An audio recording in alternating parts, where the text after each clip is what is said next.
বিশ্বনবী বললেন, জিবরাইল, এই ফেরেশতাটাকে আমাকে দেখে সবাই আনন্দ পেল, সবাই হাসলো, এর মুখে আমি হাসি দেখতে পাই না।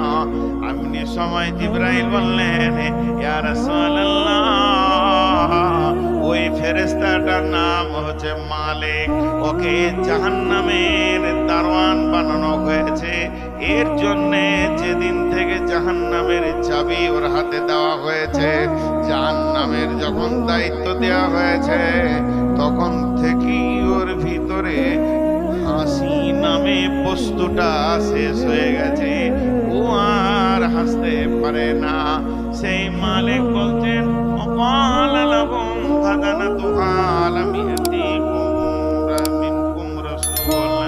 আজ তোমাদের কাছে কি কোনো রসুল যায়নি, কোনো খবর দেনেওয়ালা যায়নি এই জাহান্নামের ব্যাপারে? এরা বলবে, কলু বালা, গেছিল, ওয়ালাকিন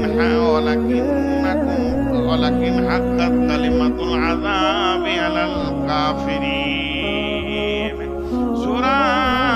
সূরা মুলকের ভিতরে আল্লাহ বলছেন, যখন ওদেরকে জাহান্নামে ফেলা হবে, আবার সূরা তাহরিমের মধ্যে বলেছেন, ইয়া আইয়ুহাল্লাযীনা আমানু কু আনফুসাকুম ওয়া আহলিকুম নারা وقودها الناس والحجارة عليها ملائكة غلاظ شداد لا يعصون الله ما أمرهم ويفعلون ما يؤمرون। হযরত ইমাম কাদের জিলানী আলাইহি রাহমা এটাকে তাফসীর করেছেন বুনিয়াতুত তালিবিনের ভিতরে।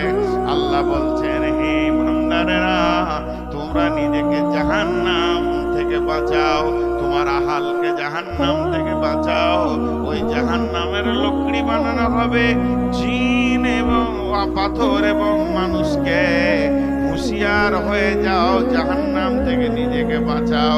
আর সেখানে রয়েছে ফেরেশতা। এই ফেরেশতার বর্ণনা দিতে গিয়ে উনি বলছেন যে জাহান্নামের ভিতরে যে নির্দয় ফেরেশতা আছে, তারা কিছু বুঝে না, তারা মানুষের আর্তনাদ বুঝে না, কষ্ট বুঝে না।